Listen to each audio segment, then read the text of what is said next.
The laughter of children fills the small playground as Arian, 4 years old, chases after his friends. His mother, Nisha, watches from a bench, smiling as he runs with boundless energy. Just days ago, he was perfectly fine.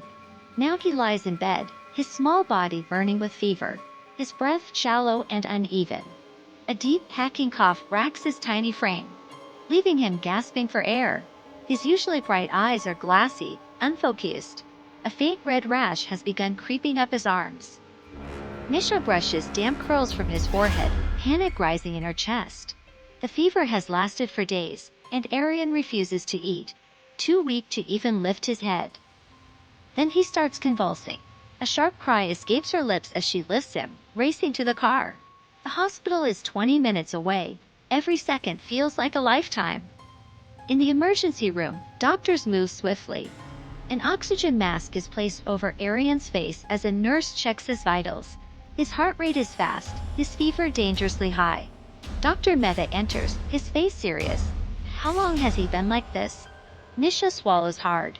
4 days, maybe 5. It started with a cough, then fever, and now this rash. Dr. Mehta's expression darkens. This looks like measles. Nisha's stomach drops. Measles? That disease from old medical textbooks. The one she thought had disappeared. She shakes her head. That's not possible. We don't know anyone with it. The doctor sighs, flipping through Arian's file. There's been an outbreak in unvaccinated communities. It spreads like wildfire. A single infected person can expose dozens in a matter of hours.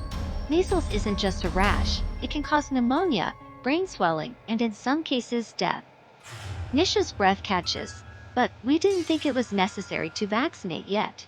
We wanted to wait. The weight of her words crashes down on her.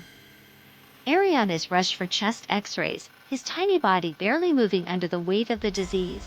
His oxygen levels are low. His lungs are under attack. IV fluids drip steadily into his arm. The rash, once faint, now covers most of his body. His immune system is overwhelmed. Nurses move quickly, monitoring his vitals. His fever spikes dangerously high. The night is long. The beeping machines, the hushed voices of doctors, the sterile smell of antiseptics.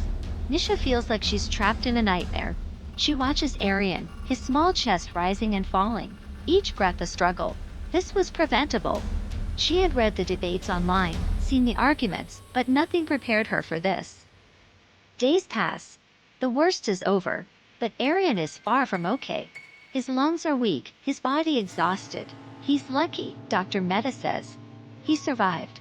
But measles can leave lasting effects. His immune system will be vulnerable for months. Nisha nods, holding her son's frail hand. Never again. She won't make the same mistake twice, she promises herself.